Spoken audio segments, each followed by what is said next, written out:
This is Shirley Love, announcer and accounts executive for WOAY TV 4. He is touted here and far as a pillar of the Oak Hill community, both for his outgoing personality and his community service. As an executive, he talks with his clients, not at them. This is the Shirley Love of today. But what about the Shirley Love of yesterday? Here is Shirley Love. Disaster struck in the small mining town of Mount Hope, West Virginia. Hello, everybody, and welcome once again to American International Championship Wrestling. Shirley began his 37-year broadcasting career not in television, but in radio. But actually, I started in television after I started in radio. Really? R. Thomas Sr., who owned both the radio and television station. I worked for WOAY Radio as a DJ and did football and basketball games. And then they built the television station, and I graduated over to work. Actually, I was a combination man. I worked radio and television for years and years. I would do a split shift. I'd work certain TV shows and for certain radio programs. For instance, the popular radio show, anybody from 50 years up will remember Jukebox Review, which was from 3 to 5 p.m. I did that show for about 63, probably 20 years. And it was a real popular program. It was a request show. The various high school kids would write in, play their favorite song for their favorite girlfriend or boyfriend with a little comment here in between. And then we played the top 21 songs of the week according to Billboard and requested songs on Friday. Then I did a lot of football and basketball games. In fact, I did all the Oak Hill High School football basketball games from 54, 55 on until I'm still doing them from time to time. But then it came the TV station. That's when I got into TV work. In 1950, when television was in its fledgling stages, there really wasn't a wide selection of programming available to the masses. The station came on the air, and actually the first network that Channel 4 had was called the Dumont Television Network. You probably never heard of it. And then that was actually the Dumont Television Network is now the ABC network. ABC bought out DuPont. In its infancy, Channel 4 had two networks. They had CBS and ABC, or CBS and Dumont, and then CBS and ABC after they bought them out. But we signed on the air, didn't sign on the air until 4 o'clock in the evening. The test pattern came on at 9 o'clock in the morning, and if you had a television set back then, you just sit and watch the test pattern, because television was, like going to the moon. It was phenomenal, just to be able to have a set. And most people didn't, so what you did, the fortunate ones that had a TV set, everybody went over to their house to watch their favorite program. When it came to programming, Shirley and company at Channel 4 had to be very creative. Made television so popular back then, everything was live programs as far as on a local basis. For instance, at Channel 4, we had talent search where people would come out and they'd watch, exercises, country music, singing, blowing a horn or whatever. You had kid shows, you had musical shows, you had live wrestling, you had just about everything. Really, you had even a chapel hour. The local churches produced. One of the big shows that came out of this creative stage was Saturday Night Wrestling. This show, hosted by Shirley, lasted almost 2.5 decades. That's very good for an unsyndicated wrestling program. Wrestling.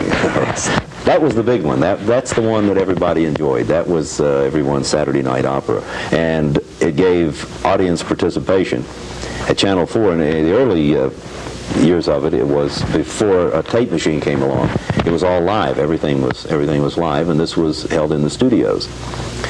And we would give away the tickets. You could write in wherever you lived in the Tri-County area, and you get up to 6 free tickets. It was on a first-come, first-served basis. Family would come over. They could watch the wrestling matches for free in the studios, and it got to be a very, very popular show. WOAY had to play an announcement before each Saturday night wrestling broadcast stating that the show was prearranged. Shirley says that it kept them from having to pay the West Virginia Athletic Panel's fee for broadcasting a sports program. But this didn't keep the fans from getting very... But now the audience was very much for real. There's no fake about the audience.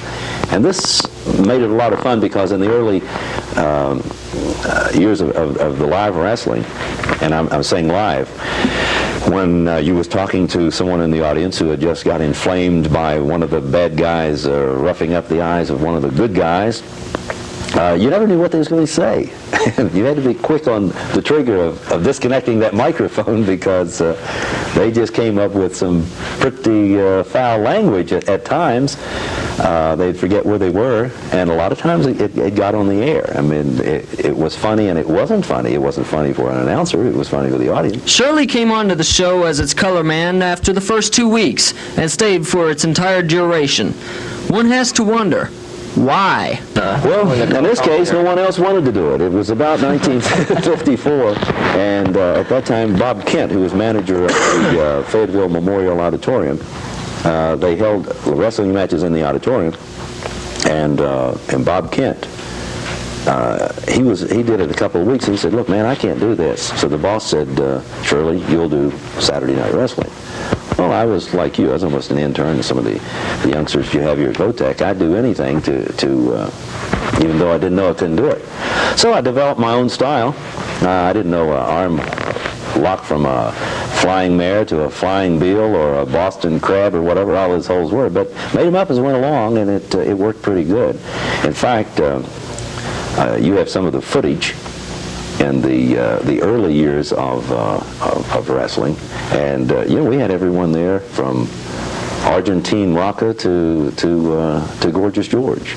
Shirley wasn't just limited to wrestling, though. He also hosted a show called the Friday Night Barn Dance. Yeah, that was another form of entertainment in the early years of television from Channel 4 that, again, gave folks an opportunity a place to go, to exercise their talents. This was country and western music, and each Friday night we did this in the studio. And also on Saturday afternoon we called the Country Jamboree. It was a 2-hour program that you could, if you had a band, you could come in for free, and your band would play 15 minutes, and you could do your thing, rockabilly or whatever. But some of the groups that a lot of the fans will remember, like Rex and Eleanor Parker, and Red Leidig, Bill O'Dell, Everett Lilly and the Lilly Brothers, Elmer Hickman. He was the Blue Mountain Yodeler, and he was one of our early announcers. This type of entertainment, it was just, people entertaining people from their area. And one little thing we used to do on this, I'll tell you, on the country and western shows, as an announcer on Saturday afternoon, 2 hours is a long time to play around on the air with different groups. So we'd dream up little things to do. And a lot of people thought I could play a lot of instruments. For instance, you was a banjo picker. Okay, you always, back then, you took a break. You'd sing, and then you'd take a break. The camera would go over on the guitar picker or the violinist or whatever. So there was always extra instruments around. So a lot of times, I'd get the cameraman to come over on me and, for instance, a fiddle break. Well, someone else that could really play the fiddle, he'd be playing, and I'd be going through this, all this stuff. Then later, someone would say, "Hey, love, play us a tune on the fiddle." I said, "Man, I can't play the fiddle." "Yeah, you can play the fiddle. We saw you play the fiddle." But I really couldn't do a guitar, banjo the same way.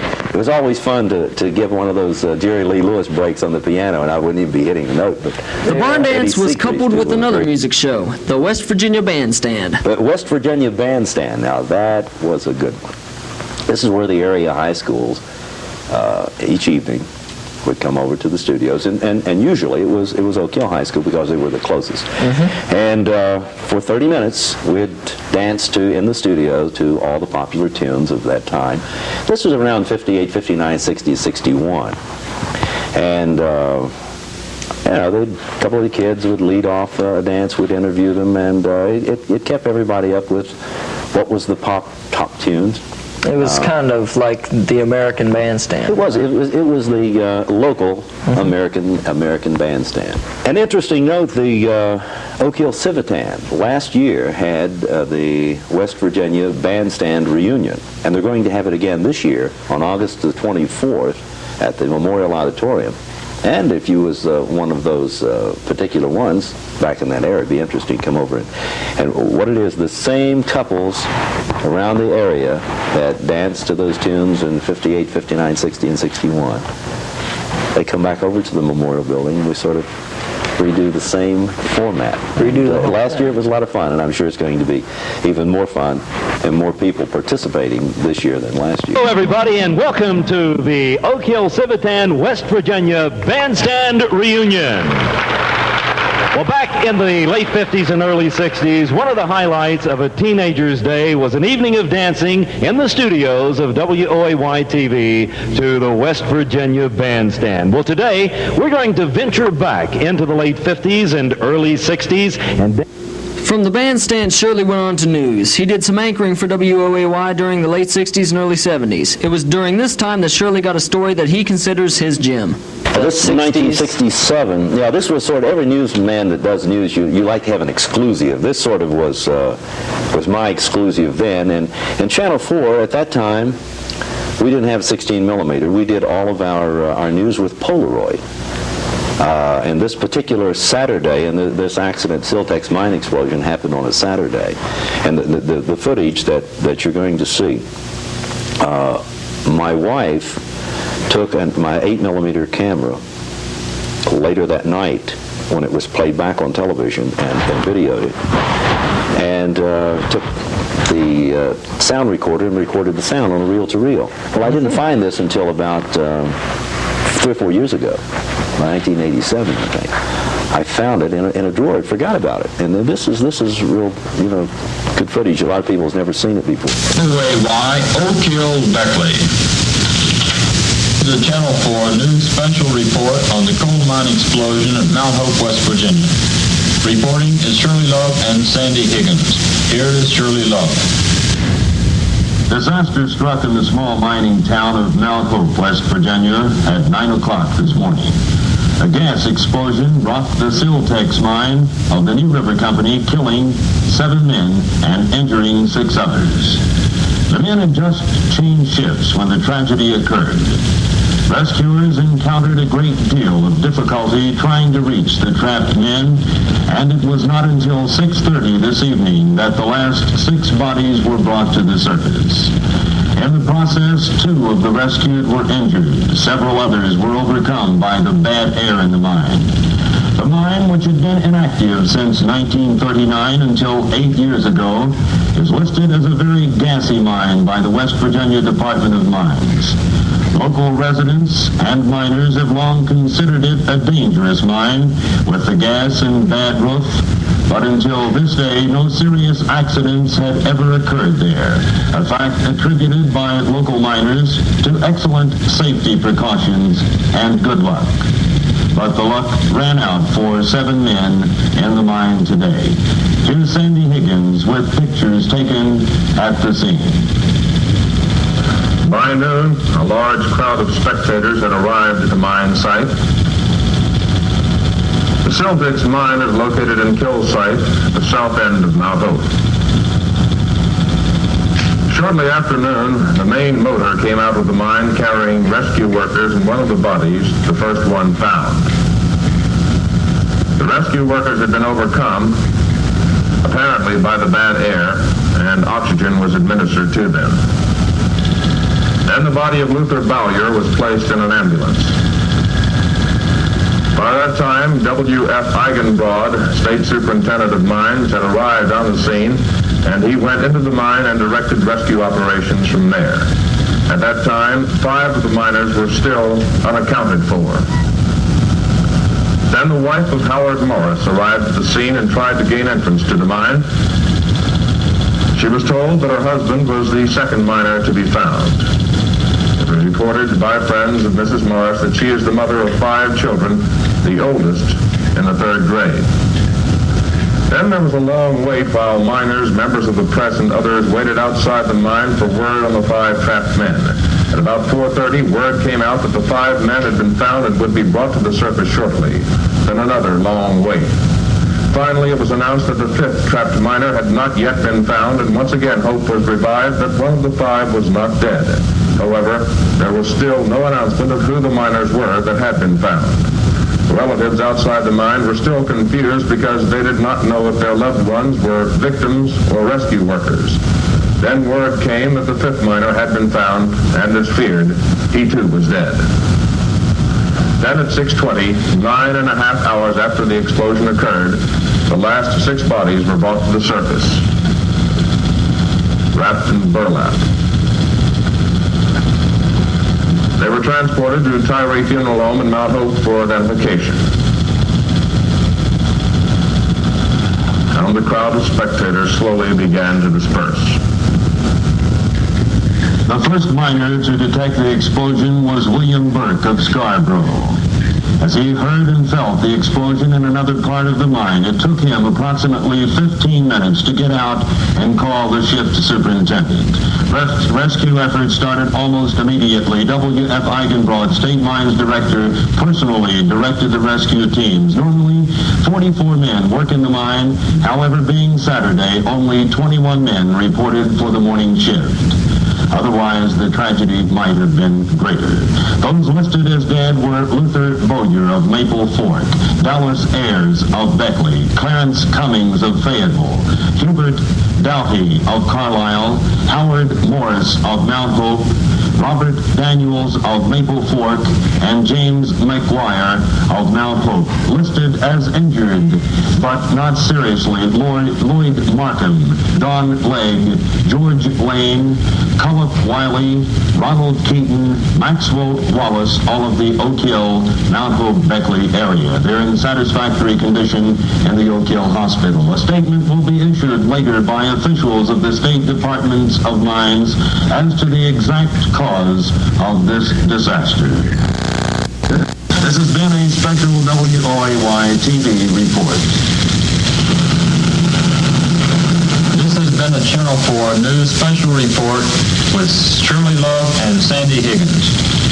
In 1977, the WOAY studios burned down. This was considered to be a great loss to the community, as Shirley explains. It was a real catastrophe in many, many ways. There was so much good area video. Now, for instance, myself, I had a big reel. It was an hour or 2 hours, an hour tape of little incidents and antidotes, if that's the word, that happened, for instance, on Saturday Night Wrestling. I mean, someone, what I was talking about earlier, would use some foul language, or someone that was very interesting that I interviewed, or someone would throw a tomato and it happened to hit one of the fans on the other side of the ring. I had all of this stuff on a tape, and it was really worth who knows what as far as it, but for people to have seen later different incidents that happened. Hugh McPherson, the late Hugh McPherson, he had interviews of the big band boys like Buddy Morrow, Tex Beneke, people of yesteryear. Priceless stuff, and records as well. We had a record library in that radio station that was second to none, that went back into the early 40s, and all of this stuff brought out beauty. There's pictures you could see. What it was after that. It was just a real catastrophe. It was a real heartbreaker that it happened. But we were back on the air within a month, although the wrestling couldn't continue because the Thomas family used the auditorium for the studios. Shirley worked with many people whom he considers to be first-class workers. Shirley has many memories of these greats, as he will explain. A lot of good announcers have passed through Channel 4. Some of the older announcers, Neil Swan, Sandy Higgins, Hugh McPherson, Elmer Hickman. There was Al Campbell, Bill O'Dell, Charlie Coleman. Charlie Coleman was an announcer at WOAY, and also played in the old Gene Autry movies. Oh, really? Back in the 40s, yeah. And every time one would come up, the Gene Autry movie that Charlie Campbell was in, we'd all gather around and we'd watch Charlie. Charlie was one of the bad guys. He always played one of the crooks in the Gene Autry movies. All in all, Shirley loves his work. He always has. And he considers himself very lucky to have worked all his life in this area. The folks who live in the area that grew up with Channel 4 television and WOAY radio, as I did, I think they're very fortunate people to have, I know I was fortunate to just be in the spot at that time that I was, and to participate in community involvement and sports and news and entertainment over the past last 39 years that I've worked there, but also the people in the area that had the opportunity to grow up with Channel 4 as a community station, and know what was going on in the community, because this is what Channel 4 was all about. So says Shirley Love, one of television's great entertainers and an absolute living legend.